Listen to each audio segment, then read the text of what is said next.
Hello, this is Stuart Quint. I wanted to share with you the big news on Petition R90 and next steps we need to take. As a reminder, Petition R90 seeks to bring the comprehensive sex education law that was passed this past April in Olympia to a vote. We need to get 130,000 signatures or more in order to be able to do this. Well, the good news is the Lord acted in a mighty way. In fact, he delivered more than double the signatures that were required to get this petition to pass. 266,000 signatures to be exact.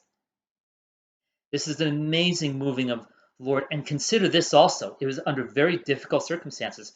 Remember this thing called the pandemic and the lockdown? We couldn't go to church for 2 months. And yet the Lord acted in a mighty way. We have much to thank him for his mercy, for his power. And I also personally want to thank each of you who took the time to sign the petition, or to gather signatures, or to pray. God used all these things to work in this situation. However, we can't just sit back and celebrate. There's more work to be done. Specifically in November, we need to vote out the sex ed law and those who brought it forth. You know, some people have asked me, well, I'm happy to sign a petition, but I don't want to vote. I don't do voting. I want to just pray. And my response to that is, yes, we should pray. Of course, the Bible commands us to do that. But I also want to ask you another question, which is, when Jesus said of the greatest command, to love the Lord your God with all your heart, with all your mind, with all your soul, with all your strength, what did he mean by the word all? Does all mean everything but everything except things that I don't feel as comfortable with? You know, Hudson Taylor, the great missionary to China, said, if Christ is not Lord of all, he is not Lord at all. So does all have exceptions? Or does all mean everyone, everything, every resource that God has given us? Of course we know that it includes everything. And it also includes our responsibilities as citizens. The Apostle Paul in 2 Corinthians 5:20 commands us to be ambassadors of Christ, to preach the gospel. Now, an ambassador is someone who represents his or her king, to represent the interests of God before another nation. And in our case, we're ambassadors of the kingdom of God who right now dwell in a different kingdom, the kingdom of man, in our case, in the state of Washington.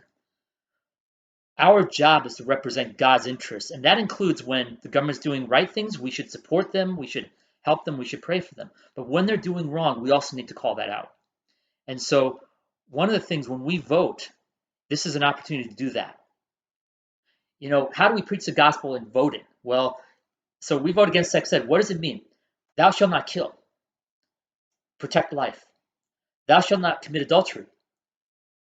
A family is one man, one woman in marriage. God created human beings only male or only female. No man, no matter what his designs are, can refute that, can deny that. That's God's truth. And so when we vote, we have this opportunity to proclaim God is king. God is holy. That's an important component of the gospel. And if we don't vote, we're in effect saying that this stuff God's reputation doesn't matter to us. His law doesn't matter. And in fact, people who actually want to get rid of his laws from public society have a greater opportunity to do so because we're not there to negate them, to oppose them. So let's preach the gospel. Let's go out and vote.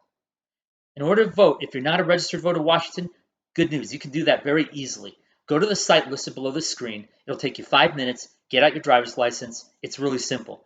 But you'll be able to have an opportunity to preach the gospel this coming November and in other situations. We'll give you more information later this summer on how. Thank you for listening. May the Lord bless you, especially in this challenging time in which we live.